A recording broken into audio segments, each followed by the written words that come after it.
Okay, so here we are in the system. We have our agent running. What else do we need to do? So as I mentioned here, first of all, you go into System Setup and you make sure that you've got Use Inventory Manager Stock POS selected. Now, in doing this, what you're doing is opening up the interface between the Pixel POS system and the inventory agent that is running in the background. You need that interface open. You've got to have this selected to do that. A little word of caution, though. If you are not using the inventory system, then do not check this box. The reason being is that once you check this box, the system assumes that you've got the agent running, you're going to be seriously running the inventory system, and if so, it's going to start tracking the movement of stock items throughout the system as things are ordered, and it will be logging them internally within the system. What you will find is that over a period of time, if you aren't using the inventory system but you have that checked, is that those logging of all those stock movements will actually start to build up and accumulate as just unused records in the system. And maybe after a few months or after a year, you may find that you're running out of disk space. The reason being is that it's building and building and not being used. In which case, then it's an easy fix. You just delete out all those log files, and then you're ready to go again. But just to prevent that, just make sure that you don't check this box unless you're actually using the inventory manager system. All right, now having done that, let's come over to inventory and take a look at what we've got within here. So the first thing is stocked items. Now within stocked items, as you can see here, I've got chicken breast up on the screen, for example. And in here, I have a description and then 3 levels of measurement that you can apply within here. That you have the unit description, and the unit description being 1 unit that you're going to apply to your recipe. This is the description that you will be applying whenever you create anything involving a chicken breast, for example. The next thing here will be the container description. So your units may be provided in a jar or a box or a bag or something like that. And then underneath that we have the package description, which is generally what it's shipped in. So you may get a crate or a pallet or something like that that comes in. Now when it comes to ordering, typically you would order by package, but you can also order by container and by unit as well, depending on the nature of the item that you're ordering. I'll show you how to go about doing that later on. We have these little 3-dot boxes as well, and if you select on any one of them, it will bring up a list of all of the conventional descriptions that have been used up to this point. And you can reuse those existing descriptions, or you can just retype it in if you wish. The reason why we prefer to do this is that when it comes to things, let's say like ounce, for example, and depending if you've got 2 or 3 people who are entering your inventory information into the system, one person may use OZ, another may use OZ period, a capital OZ, or a capital O, capital Z. Oh, I'm sorry, Z. A little Canadian there. And also, they may use the entire word ounce as well. So there's a number of different ways that you can always describe these different things. And if you want some continuity between all of your different descriptors, then just set it up once and then go look in here and make sure that it hasn't already been used in some other form. Coming over to the right-hand side, we have to assign it to a report category. It's a good idea that when you're dealing with things such as stock items, if you are going to be using inventory and so on, you might want to set up 2 or 3 report categories that would cover the application of your stock items, rather than have to try and fit them into other things, because chicken breast could be used in hot items and cold items, for example. It may be used in appetizers or main courses or grill items or 100 other things. So it's a good idea to just kind of create at least one report category that applies to your inventory stock items and just kind of group them all within there. Coming over to the right-hand side, as you put in your descriptions over on the left, they will be carried across to the right. You see here, piece per bag, how many units per container, bag per box, how many containers per package. And so you fill in the numbers for that as well. Underneath this, price per box, so this is where you would enter in your ideal cost. Now, if you have Inventory Manager running, or the inventory system like I just showed how to set that up, this box will be grayed out. The reason being is that it does not allow you to put in your ideal cost once you've got it up, the perpetual inventory up and running. What it will do is it will calculate your price per piece or cost per unit based on your orders. So, for example, if you pay $10 for a box this week and $20 for a box next week, and your average cost is $15 a box for your chicken, and it will calculate out your cost per unit that way. This edit button here allows you to make changes to price per or piece per bag and bag per box. Okay, now the only way that this will work is if you have 0 items in stock. All right, quite often when people are setting up inventory, if I ask you off the top of your head, how many slices of bacon are in a pack? You get a shrug. If I ask you how many slices of bread are in a loaf, you get a shrug. and sometimes you might get how many eggs are in a dozen. You might get a shrug on that too. In any case, if you ever put in the wrong numbers and you need to modify them a little bit, then you can come back to the stock item, use this edit button, and you can change the numbers in here. The only stipulation is that you must have 0 in stock, and the reason being is that if you don't have 0 in stock and you make changes to those numbers, you're going to skew the calculation of your cost per unit. It will now be inaccurate as a result of that, and you don't want to do that. So once you put those numbers in, you save this record, then those numbers will be locked into place once you have more than 0 in stock.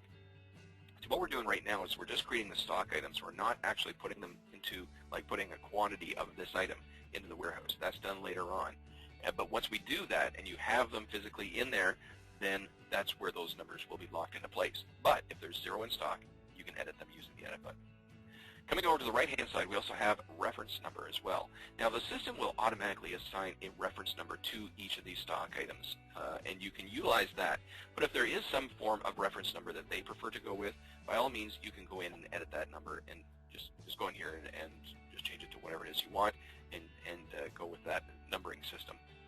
Coming over to the left-hand side, we have several fields here as well. The first one is Reorder Level. You'll see it's in units, and also have PAR Level in units. PAR has nothing to do with PAR technology. PAR represents, for example, the ideal limit to bring it up to. And so in here, we have our preferred minimum and our preferred maximum levels. And so in this, when I'm down to 200 pieces of chicken, the system is going to tell me you are now low in stock. It's time to order more. And when I'm looking at it like, well, how many more pieces should I order? Then I look at the PAR level, and it tells me, okay, bring it up to a quantity of roughly 900 pieces. So this tells me if I order 10, 100, or 1,000 of these things. Underneath this, order by. So when you're creating a purchase order, and we'll get to that later on, then the system will automatically default to whichever description you put within here. So typically for my chicken breasts, I order them by the box, so I can say order by box, and that will be the default descriptor that we'll use. If you need to change it within the purchase order to something else, by all means you can do that as well. Coming over to the right-hand side, yield percent. Now yield represents how much of this item, that when I have it in my hand, how much of it am I actually using when I apply it to a recipe. In some cases, you don't necessarily use the whole item, even though you paid for the whole item. An example of this would be like a head of lettuce or a head of cabbage, for example. There's the whole center core that you really don't use. So what you do is you cut all the leaves off from around that core, and then you dispose of the core. So in that case, it might be like a yield of 80 or 90%. Whereas for something like a chicken breast, for example, a yield of 100%, I use 100% of the chicken breast. Coming down below that, auto order. Now, one of the features that PixelPoint Inventory offers is the ability to create an automated purchase order. What it will do is it will go into the system and it will say, well, okay, based on your current quantities that you have right now, the current orders that you've got coming up, and your date of depletion, I estimate that you are going to need this, this, this, and this to be ordered on a certain date. And that being said, then within here, if it calculates out, for example, that within my chicken breast, it says you should reorder 1.5 boxes of chicken, then there's a couple of ways you can handle it based on this field here. First of all, it can round up, which means if it calculates out 1.5, then it would round it up to 2. If it calculates out 1.5, it could round it down to 1. And if it calculates 1.5, you can allow partial, means you can allow for fractional ordering of this as well and have that reside on the purchase order. And so that's what this will represent when you're creating an automated purchase order. It will either round it up, round it down, or leave it in the middle. Typically, in most establishments, they round up just to make sure they've got enough in there. On order, now you'll see here it says here 960 pieces. Now the reason being is that this is a field you do not edit. It will automatically populate itself if you have an outstanding purchase order. So when I'm taking a look at this and I'm creating my chicken breast, or I'm just looking at my chicken breast record, and I can see within here, on order 960 pieces, that tells me that I have a shipment on the way. So I've already placed an order for chicken breast, and it hasn't arrived yet, but it's currently on order, and I've got 960 pieces on the way. And then I can go into the inventory manager system and check out the purchase orders with regards to that. Coming down below that, we have supplier. Now within supplier, this is where you identify who is your supplier for your chicken breast, for example. And in here, I've just selected ABC supplier. Now you'll notice it says ABC supplier primary. And along with this, I've got the ability to add in additional suppliers. So in this, of course, you can have multiple suppliers for any given stock item, and which is very common as well. Because if ABC supplier is backlogged, or he ran out of stock, or whatever, he can't get his trucks out, then I may need to resort to another supplier. And if that is the case, I want to make them available on here as well. To do that, just click on Add. I'll have all of my different suppliers in here. Just choose the preferred supplier, and they will also show up within there as well. And take a look as well. You'll notice that a lot of the supplier information shows up within here as well. It changes as you toggle back and forth between your suppliers in terms of who the contact is, the phone number for them, and also your account number with them, so that if at any time you need to call them up for anything, then I've got the chicken breast record up here, there's the supplier, I click on that supplier, there's the information I need, and I can call them up right away. Now along with this, we also have a couple other fields here. SKU, stock keeping unit. So within here, if there's a SKU number or like a lookup number, for example, then you can actually put that number within there, a reference number. Also within here we have barcode as well. So one of the things you can do within the system is that you can run through when you're doing your physical counts using a barcode scanner. I'll talk about that later on as well. But these barcodes can vary from one supplier to the next, so that's why you put in the UPC code for this stock item within that field there, which is assigned specifically to that supplier and identified with that stock item. Okay, the next tab over we've got is Advanced. Now within Advanced, we've got all kinds of things pertaining to how it's managed within the system. The first thing here is stock depletion. What is the form of stock depletion? Anything food and beverage related will be by recipe. Okay, so what you're going to do here, this chicken breast, for example, is going to be applied to recipes. And as I order a chicken sandwich that has a chicken breast, then the recipe on that will call for 2 slices of bread and 1 piece of chicken breast, for example. And so when you create this whole thing, everything will default to by recipe. But you can also do things by customer as well. Now if I select on by customer, that means that if I have 100 customers today, I have gone through maybe 100 or 200 or whatever of this particular item. Examples of this could be things like breath mints and toothpicks, for example. You know, if I provide these things on a per customer basis to the table, then I can actually put those items in there as well, and I would deplete them by customer. Next one is by check. So this is an item where I put in, for example, promotional items. You know, I may offer like a little gift card or a coupon to some local thing going on, or maybe a little keychain or something like that. So whenever I print off a check, then I provide one of these as well. And if that is the case, you can put this in here. You'll notice that with both customer and check, you have this field down here that says depletion units, and you put in as far as how many of these on a per check or per customer basis. And the same applies to by day. So within by day, you may have things that you go through on a daily basis as well. A typical example of this is where you go to a restaurant and you have a cup of coffee and a donut, and you're sitting down and you're reading the paper. Well, the paper is provided by the establishment. You see this little rack and you grab the morning paper and you're reading it while you're having your coffee and donut. And if that is the case, you can actually have those newspapers put in here as well and have them deplete on a daily basis. And they always change with each new day. We also have by employee shift as well. So these are things kind of like tools that are used and disposed of, disposable tools on a per shift basis, such as maybe plastic aprons and hair nets and things like that, or rubber gloves, where they may go through these things on a per shift basis. And so if that's the case, you can identify that within there. But the vast majority of things will be by recipe. Right? Coming down below that, we have deplete when, and we have here exists in all warehouse. Okay, so in this, you can identify as far as which particular warehouse you want to deplete from.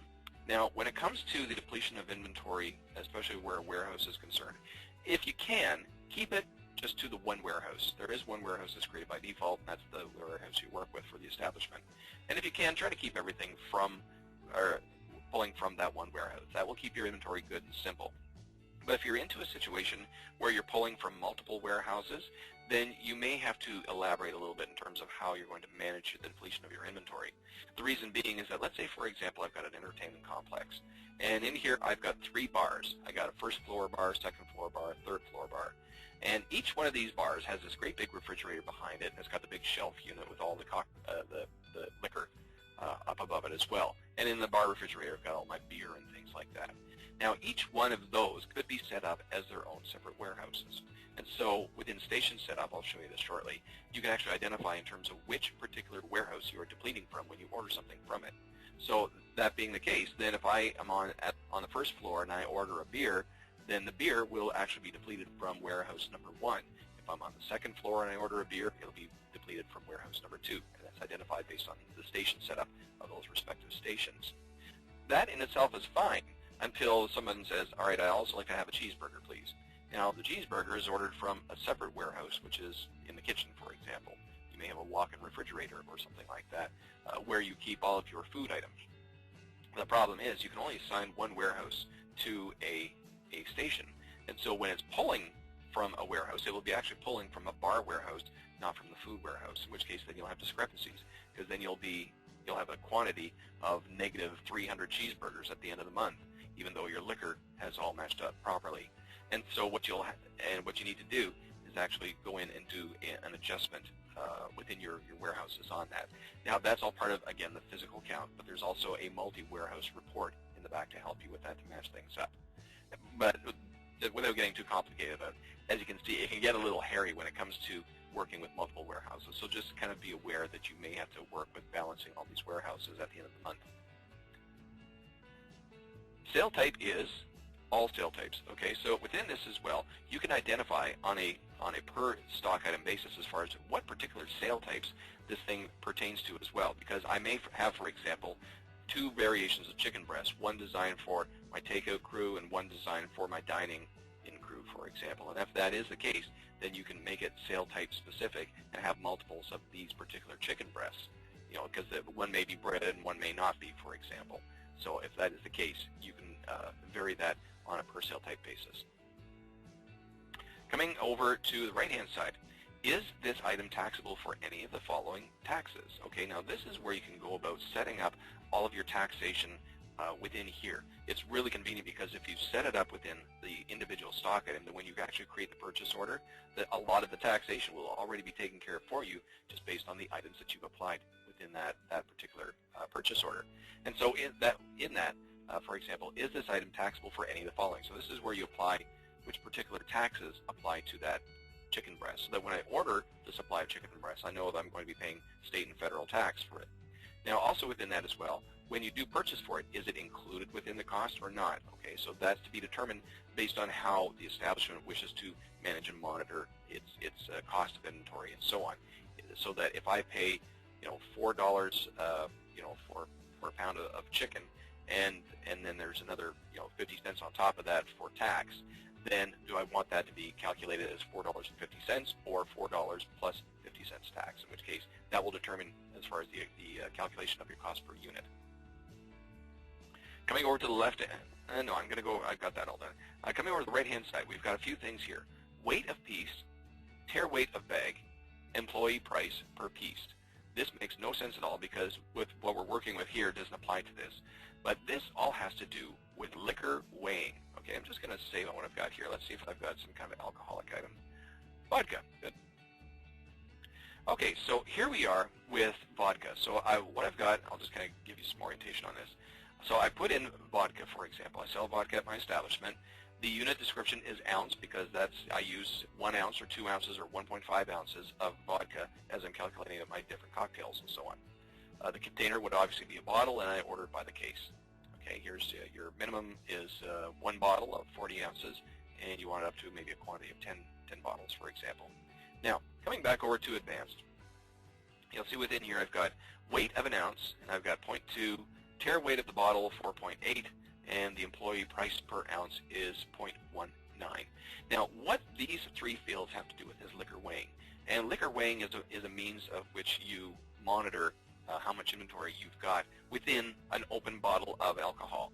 Okay, so in this case, when I'm taking a look at a bar and I see a bottle of vodka there, and it may be 2/3 full, for example, I can actually use this form of technology here to go about telling me how much alcohol is physically in that bottle. And this is a way of monitoring your inventory of all of your liquor as you go through on a nightly basis, because this is very common where bartenders will have to weigh each bottle at the end of the night. And so what you do here when you're first setting this up is as follows. Let's say this is a vodka Smirnoff, okay? So I've got a bottle of Smirnoff sitting there, and this is a full bottle of vodka Smirnoff. I put it on the weight scale, and there's the weight of the whole thing. That's the full bottle plus the weight of the glass as well, the weight of the bottle. Now, I also take an empty bottle of Smirnoff with the cap on, and I put that on there as well, and I weigh that. Now, that is the weight of the bottle by itself. Okay. Now, the difference between the two is the weight of the vodka that goes inside it. And then if it's a 40-ounce bottle, you divide that by 40, and there's the weight of 1 ounce of that vodka. And that's what you put within here when you're setting up your weight per ounce. And quite often, actually, rather than have to physically do that, you can actually get online, and there's websites out there that actually tell you in terms of what is the weight of a bottle, of a full bottle, an empty bottle of, let's say, Smirnoff, for example, and what is the weight of an ounce. And that will just save you a lot of time. Just go in, and you can actually put that information in there. Just copy it off there. But when you do go about doing liquor weighing and so on, the system will actually keep track of this for you as well. So you've got the weight of the ounce, the weight of the bottle, and then we have employee price per ounce. Now on this, let's say, for example, I'm Scott the bartender, and I'm trying to show off how fancy of a bartender I am. And so I'm slinging bottles around and doing acrobatics and so on, and I'm slopping liquor left, right, and center. Well, that's profit that's going out the door because, you know, I'm just for my own carelessness, I'm spilling liquor all over the place. And so what the establishment may say is, you know what, Scott, I'm going to start charging you for all that liquor that you're losing. So basically, whatever the discrepancy is within my weights of the vodka, for example, then I'm going to charge you 19 cents per ounce for this. And so that means at the end of the night, they'll generate this report and they'll say, okay, Scott, you owe me $3.29 for, you know, all the liquor that you spilt all over the place. So that will also give me some incentive to make sure that I don't spill that anymore. But there is a report in the back that allows you to actually do that. And so that's what these three fields are for, is basically liquor weighing. Now we also have some fields here, prep location and prep days. These have to do with something a little bit different, and that is catering establishments. So in this, if I have, not so much for vodka, but let's kind of go back to our chicken breast again. So here we are with chicken breast, and I'm going to use my chicken breast. They're going to be used in chicken salad sandwiches. Okay, so I get an order in for 200 chicken salad sandwiches for Friday that I need to make. So in here, first of all, prep location. So in this, I can identify which prep station these are going to go to. So when I generate my catering reports, it will say, okay, you have an order of 600 or 200 chicken salad sandwiches, so you need 200 chicken breasts and 4 gallons of mayonnaise and a bunch of salt and pepper.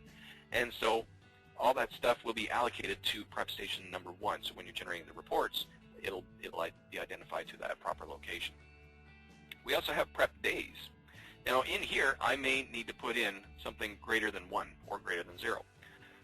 The reason being is that when I store my chicken breasts, they're normally stored in big bags, for example, and they're in my freezer. Now if I get an order that comes in and says, okay, I need 200 chicken salad sandwiches, then the system needs to know, okay, so you're going to need chicken breasts, but you can't just pull them out of the freezer and start making chicken salad sandwiches. You need to actually let them thaw out.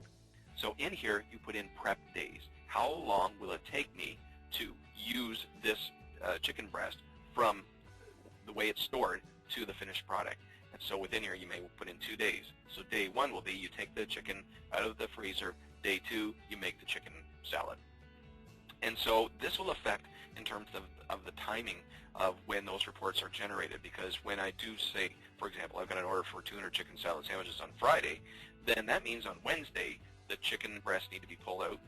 No, on Thursday, the chicken breasts need to be pulled out so that I can make them first thing on Friday and have them fresh and ready to go for the delivery.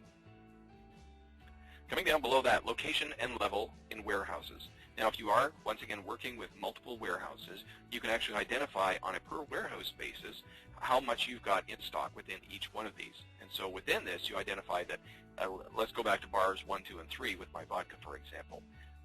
Here, I'll just save on that and go there. So here I am within my vodka, and in this, what I can do then is identify if I have multiple warehouses. Warehouse number 1, I've got 3 bottles. Warehouse number 2, I got 6 bottles. Warehouse number 3, I got 4 bottles. And this will help with a function that we'll take a look at later on, which is referred to as warehouse transfers, where you can transfer stock between different warehouses. So if I'm the bartender on floor number 1, I can call up the guy who's handling the bar on floor number 3 and say, I see that you've got 4 bottles of vodka that's to spare. Can I have one of them because I'm almost out? And so we can set up a warehouse transfer for that. The next tab over is sub-recipe. Now, within my inventory here, I have something called potato salad. Let's take a look at this. Okay, it's activated just by selecting on that has recipe little checkbox there. Now, in this, you will come up with this screen, and it will allow you to put in recipe items that pertain to this recipe item. So, for example, the potato salad is something I make in-house. Okay, this is a stock item that I put in some of my dishes. So if you order the meatloaf or the chicken breast dinner or something like that, it will include maybe 2 ounces or 4 ounces of Scott's world-famous potato salad that I make in the restaurant. And this is quite common for sauces and things like that as well. So what you're doing is you're pulling raw ingredients from your inventory, such as potato and mayonnaise in this example, and you're cooking them into something to make another stock item, and then putting that inventory back in, which in this case is potato salad.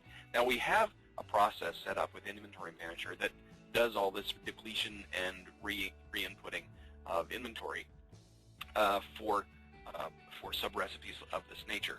But what you can do is within here, this is where you identify as far as what are the raw ingredients that are going to go into it. So in this case, for my potato salad, see, I'll just kind of orient you again here. Potato salad, I sell it by the ounce, I create it in a bowl, and I make a batch of it. And the supplier is in-house. It's something I make in-house. Okay, coming over here, it's still applied by recipe. And then within sub-recipe, I say that in this potato salad is potatoes and mayonnaise. And to add more items, just click on plus that inventory item, then you'll have all the additional stock items within there. Now, having applied all of those, then you'll come up with what your total recipe cost is on this. Okay, I haven't got all this set up on here. But also off to the right-hand side, we have this thing that says recipe type is. We have batch and nested. Now, a batch recipe is where I physically make this. Okay, so I'm going to make a batch of Scott's world-famous potato salad. So I get out my big tin bowls, and I pull my inventory from the shelves, and I throw them into the bowls, I mix them up, boom, here's my new thing, and then I put that into a refrigerator, and that's my new stock item that's in there. That's a batch recipe. Now, a nested recipe is something a little bit different. This is now, instead of just, we'll say that my restaurant is now Scott's Hamburger Emporium, okay?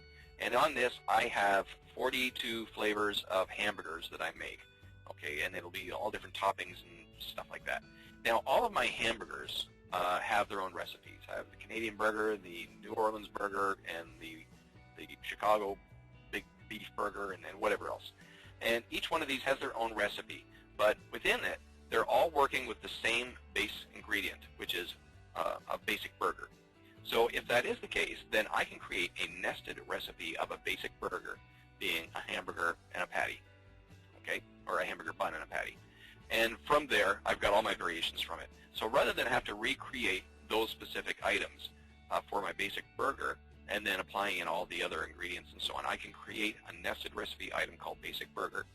And then from there, I use the basic burger within all the other recipes.